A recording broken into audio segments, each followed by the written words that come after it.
नमस्कार दोस्तों, आज बात करते हैं जो पुतिन और ट्रंप के बीच में यूक्रेन रशिया वॉर को लेकर बातचीत होना थी वो हो गई है और वो असफल हो गई।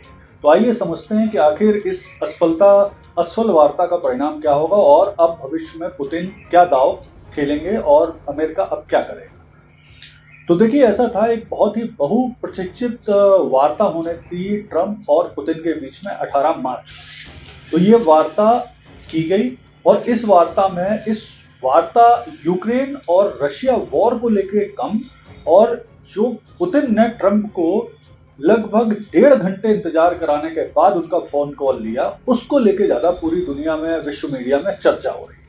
तो हुआ क्या कि पुतिन अपनी एक मीटिंग में लगे रहे और उन्होंने 1.5 घंटे तक ट्रंप को पहले तो इंतजार कराया फोन पे आने से पहले। उसके बाद दोनों के बीच में लगभग 2 घंटे की बातचीत हुई, लेकिन इस बातचीत में कुछ भी पॉजिटिव निकल के नहीं आया और पुतिन ने अपनी शर्तें रख दी कि अगर एब्सोल्यूट युद्ध विराम चाहिए है, एब्सोल्यूट सीज फायर चाहिए है, तो उनकी शर्तें क्या है।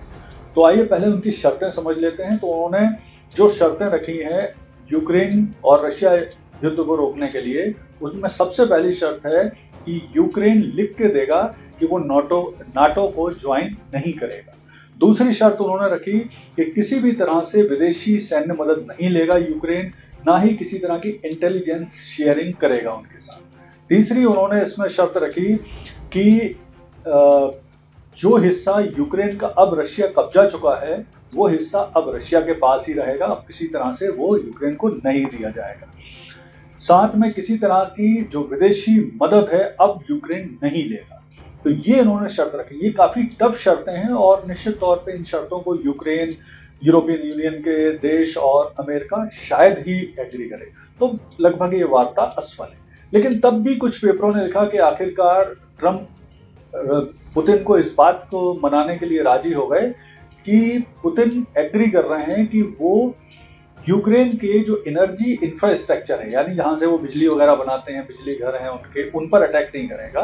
तो इस पर पुतिन राजी हो गए। लेकिन यहां हमें ये भी समझना होगा कि ऑलरेडी जो 3 साल से चल रहा है इस युद्ध में, यूक्रेन के 80% जो एनर्जी इंफ्रास्ट्रक्चर है वो लगभग नष्ट कर चुका है रूस। तो उसका बहुत बड़ा फर्क पड़ेगा नहीं। यानी कुल मिला के अगर हम कहें तो कुछ भी हासिल इस वार्ता का नहीं हुआ है और पुतिन ने अपनी शर्तों पे बड़ा कड़ा रुख अपनाया है। देखिए अब क्या हो सकता है। तो अब ये हो सकता है कि हाँ, एक चीज और जिसके लिए पुतिन तैयार हुए हैं वो ये हुए हैं कि कुछ जो घायल सैनिक हैं यूक्रेन के वो भी वापस वो करने वाले हैं। तो अब देखिए क्या है कि आने वाले टाइम में रूस कोशिश करेगा कि ये जो उसे समय मिल रहा है इसमें यूक्रेन का कुछ हिस्सा और कब्जा लिया जाए। पुतिन कोशिश करेंगे कि यूक्रेन अमेरिका के बीच में जो दरार बन गई है वो और बड़ी कर दी जाए।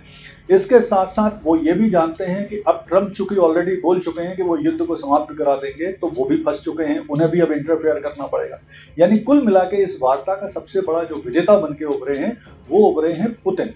देखिए, पुतिन बहुत ही फियरलेस राष्ट्रपति के रूप में उभर के आए हैं पिछले 3 साल में। वो किसी भी विश्व के दबाव, बैन से डरे नहीं, दबंग तरीके से काम किया, सही टाइम में सही मूव किया। और एक उनको कहा जाता है, वो कहलाते हैं the great grand master of geopolitical chess, यानी विश्व राजनीति के उन्हें बहुत ही माहिर खिलाड़ी के रूप में जाना जाता है। तो अब इस सारी चीजों का परिणाम क्या होगा, तो आप मान के चलिए कि ट्रंप के ऊपर और प्रेशर पड़ेगा और इस दबाव में निश्चित तौर पर उन्हें कुछ शर्तों को मानने के लिए यूक्रेन को राजी कराना होगा। रूस और पुतिन जिस तरह से कर रहे हैं, जिस तरह से अपने मूव चल रहे हैं, उसमें मुझे लगता है कि भविष्य में आने वाले टाइम में पुतिन की कुछ शर्तों को माना जाएगा जिससे ये युद्ध विराम संभव हो। धन्यवाद।